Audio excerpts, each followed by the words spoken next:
We all know that the impacts that climate change are having on everyone's lives, and especially in the north, where climate change is occurring 3 times faster than it is in the south. And I think it's important we all work together to understand how to better adapt to the rapidly changing climate. Thank you for having the opportunity to speak to you, Minister. Starting in the 80s, and that you could start seeing the effects of the climate change, even though we said it's coming. We noticed that it was not always. You could not always depend on the traditional knowledge, because situations with regard to the ice conditions were changing so fast that you couldn't rely on traditional travel routes anymore, because of the way that the ice was taking longer to form or melting quicker, things like that. Just this past year, for example, we could go to open water that was just past Fort Harbor, which is not far from here. It's just outside of the community, and all the big animals like polar bears and that are close by. And for the first time in recent history, the second time in my history anyway, we had a polar bear coming to our community, which was very, very upsetting. And then you have the people who, will take that risk of actually traveling over the sea ice when it's not necessarily safe to get to their hunting ground, fishing ground, or like Joseph mentioned, Julius, to their cabin. So I mean, people are unsure of the ice conditions, as opposed to back when it was less affected by climate change, and more people are taking those chances, and a lot of people say the ice is a lot more unpredictable and it's harder to read, and which leads to people either being unsure and not actually going to their traditional hunting or fishing grounds. And a lot of people here get wood for heating as well. So a lot of people won't actually travel over the sea ice to go get their winter wood supply to keep warm. So that just adds on to the high cost of living in northern Canada. So I mean, with the hunting, people are not taking the chances, and they don't have their winter food supply, or they don't, have enough of their traditional food. So I mean, that has a huge impact. And as you know, in the north, the food supply is a huge issue. So that just leads to that as well. So I mean, it's having a huge effect.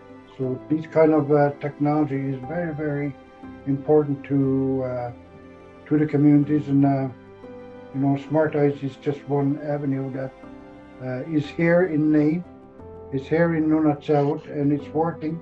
It's employing people, it's training people, getting them ready for preparing them for other employment in some cases, and also encouraging them to carry on their education. Some of these students now that have been the first group, some of them have gone back to school, which is a very good indication of how beneficial this program is to them.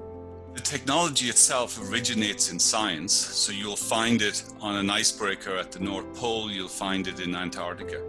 What we did, so originally the scientist Christian Haas in Germany, he was using it to measure changes in sea ice, to measure the rate of climate change.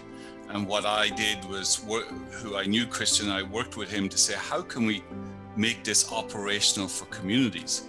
So instead of it collecting information and the data being analyzed 2 or 3 months later for scientific purposes, we developed it with help of support from the Government of Canada. We started to make it real-time information. So as the operator travels on their snowmobile, up on the handlebars is a small computer that's telling them the thickness of the ice below them. And that's really important for the safety of the operator, but also when they go back to the community, that everywhere they traveled is immediately, that information is immediately made available to the community. And then we also have stationary sensors that just sit in the ice, at places that the community decides are really dangerous or early indicators. And every day they just send back through satellite the information on how thick the ice is, how much snow is on the ice, and also the local temperature. I think the youth component is really original, and I've loved that about this project.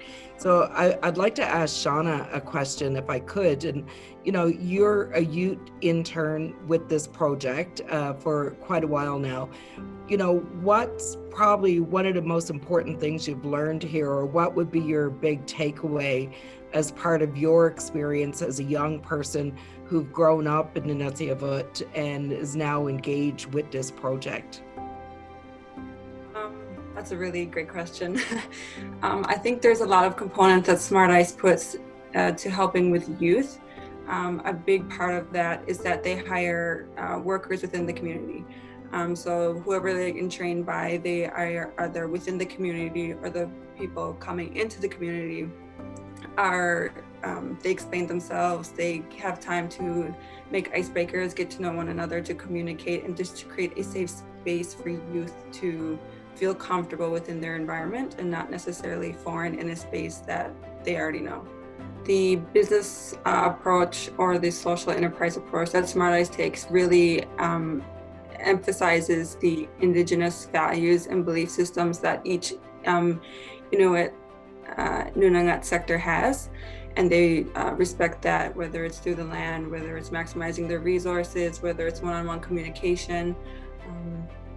It's been learning that process and that model through Smart Ice has been really interesting.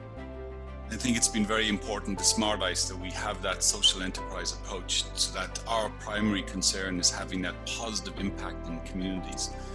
And from the perspective of Inuit self-determination, in these communities, the elders and the representatives of community organizations are the ones who dictate how Smart Ice should operate. I really would love to visit your territory and get on the ice, get on the land, and I commend everyone who's played a role in this, and I appreciate all the work you're doing. Thank you.